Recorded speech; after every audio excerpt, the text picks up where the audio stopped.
حضرت سیدنا ابو ہریرہ رضی اللہ تعالیٰ عنہ سے مروی ہے، رحمت عالم نور مجسم شاہ بنی آدم صلی اللہ علیہ وآلہ وسلم نے ارشاد فرمایا، بے شک اللہ عز و جل اپنے بندوں میں سے ان کو زیادہ پسند فرماتا ہے جو مخلص، پرہیزگار اور گمنام ہوتے ہیں، جن کے چہرے گرد آلود، بھوک کی وجہ سے پیٹ کمر سے ملے ہوئے اور بال بکھرے ہوئے ہوں۔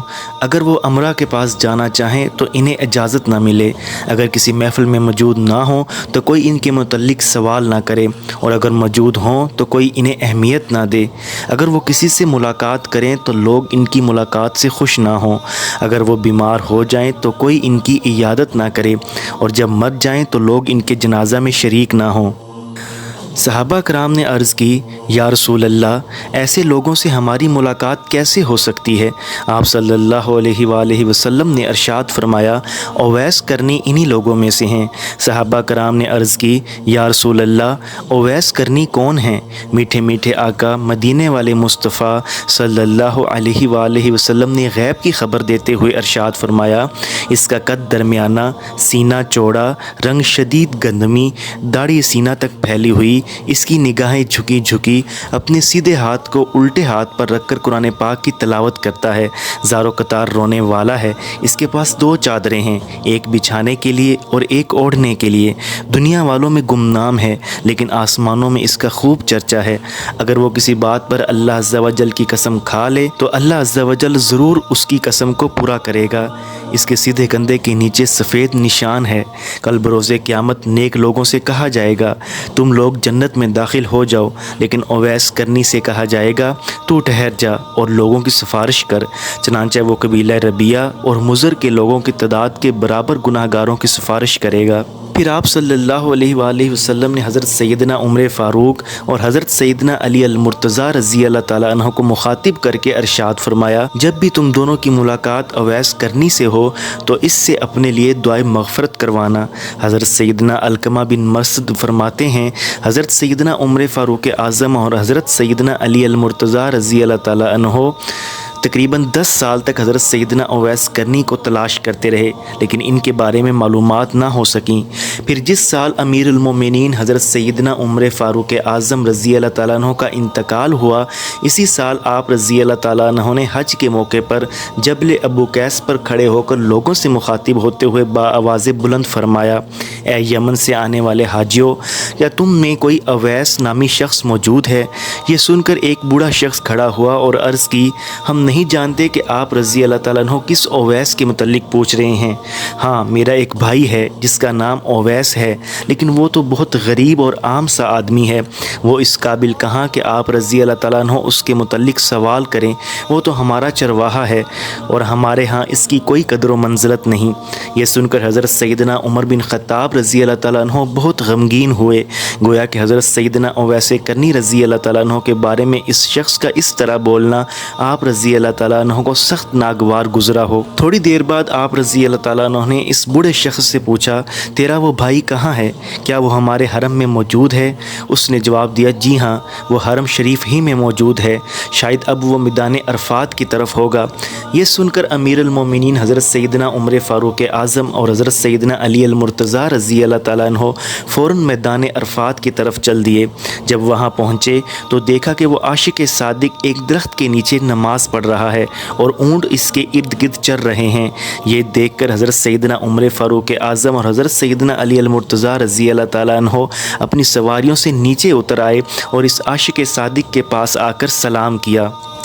حضرت سیدنا اویس کرنی رضی اللہ تعالیٰ عنہ نے نماز کو مختصر کیا اور نماز سے فارغ ہو کر سلام کا جواب دیا۔ امیر المومنین حضرت سیدنا عمر فاروق اعظم اور حضرت سیدنا علی المرتضیٰ رضی اللہ تعالیٰ عنہ نے پوچھا، اے شخص تو کون ہے؟ اس نے جواب دیا، میں اپنی قوم کا مزدور اور چرواہا ہوں۔ آپ دونوں حضرات نے فرمایا، ہم تجھ سے ان چیزوں کے متعلق سوال نہیں کر رہے، بلکہ یہ بتائیں آپ کا نام کیا ہے؟ انہوں نے جواب دیا، میں عبداللہ ہوں۔ فرمایا، یہ تو ہم بھی جانتے ہیں کہ زمین و آسمان میں موجود تمام لوگ اللہ عز و جل ہی کے بندے ہیں، تم اپنا وہ نام بتاؤ جو تمہاری ماں نے رکھا ہے۔ یہ سن کر حضرت سیدنا اویس کرنی رضی اللہ تعالیٰ عنہ نے عرض کی، آپ لوگ مجھ سے کیا چاہتے ہیں؟ تو انہوں نے ارشاد فرمایا، ہمارے میٹھے میٹھے آقا مدینے والے مصطفیٰ صلی اللہ علیہ وآلہ وسلم نے ہمیں اویس کرنی کے متعلق چند نشانیاں بتائی ہیں۔ آپ رحمۃ اللہ علیہ کی باتوں اور رنگت کے متعلق بتائی ہوئی نشانیاں تو آپ رحمۃ اللہ علیہ میں دیکھ چکے ہیں، لیکن آپ ہمارے غیب دان آقا مدینے والے مصطفیٰ صلی اللہ علیہ وآلہ وسلم نے ایک نشانی اور بتائی تھی کہ اس کے سیدھے کندھے کے نیچے ایک سفید نشان ہوگا۔ آپ رحمۃ اللہ علیہ ذرا اپنا سیدھا کندھا ہمیں دکھا دیں۔ اگر وہ نشان موجود ہوا تو ہم پہچان جائیں گے کہ آپ ہی کے متعلق ہمارے غیب دان آقا مدینے والے مصطفیٰ صلی اللہ علیہ وآلہ وسلم نے غیب کی خبر دی ہے۔ یہ سن کر حضرت سیدنا اویس کرنی رضی اللہ تعالیٰ عنہ نے اپنے کندھے سے چادر ہٹائی تو آپ رحمۃ اللہ علیہ کے مبارک کندھے کے نیچے سفید نشان موجود تھا۔ نشان دیکھتے ہی دونوں صحابہ نے حضرت سیدنا اویس کرنی رضی اللہ تعالیٰ عنہ کو بوسہ دیا اور فرمایا، ہم گواہی دیتے ہیں کہ تم ہی اویس ہو جس کے متعلق ہمیں نبی غیب داں صلی اللہ علیہ وآلہ وسلم نے خبر دی تھی۔ اللہ عز و جل آپ پر رحم فرمائے۔ آپ رحمۃ اللہ علیہ ہمارے لیے مغفرت کی دعا کریں۔ یہ سن کر حضرت سیدنا اویس کرنی رضی اللہ تعالیٰ عنہ نے عرض کی، میں نہ تو صرف اپنے لیے استغفار کرتا ہوں اور نہ ہی کسی فرد معین کے لیے، بلکہ میں تو ہر مومن مرد و عورت کے لیے استغفار کرتا ہوں۔ آپ لوگوں پر اللہ عز و جل نے میرا حال تو منکشف فرما ہی دیا ہے، اب آپ اپنے متعلق بتائیں کہ آپ کون ہیں۔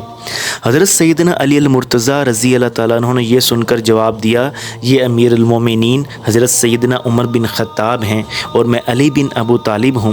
یہ سنتے ہی حضرت سیدنا اویس کرنی رضی اللہ تعالیٰ عنہ باادب کھڑے ہو گئے اور عرض کی، اے امیر المومنین، اللہ عز و جل آپ کو سلامت رکھے اور آپ کو جزائے خیر عطا فرمائے۔ یہ سن کر امیر المومنین حضرت سیدنا عمر بن خطاب رضی اللہ تعالیٰ عنہ نے فرمایا، اللہ عز و جل آپ پر بھی رحم فرمائے، آپ اسی مقام پر میرا انتظار فرمائیے تاکہ میں آپ کے لیے مکہ مکرمہ سے کچھ چیزیں خرید لاؤں اور کچھ کپڑے وغیرہ لے آؤں، آپ مجھے یہی ملنا۔ آپ نے عرض کی، حضور آپ تکلف نہ فرمائیں، شاید آج کے بعد میں آپ کی زیارت نہ کر سکوں گا، اور ویسے بھی میں کپڑوں اور پیسوں کا کیا کروں گا؟ آپ رضی اللہ تعالیٰ عنہ دیکھ ہی رہے ہیں کہ میرے پاس اون کی 2 چادریں موجود ہیں، میں انہیں پھاڑ تو نہیں دوں گا، اور یہ دیکھیے میرے پاس چمڑے کے جوتے ہیں، میں اتنی جلدی انہیں بیکار تھوڑا ہی کروں گا۔ باقی رہا پیسوں کا مسئلہ تو میری قوم نے مجھے اونٹوں کی رکھوالی اور چرائی کے بدلے 4 درہم دیتے ہیں جو میرے لیے کافی ہیں۔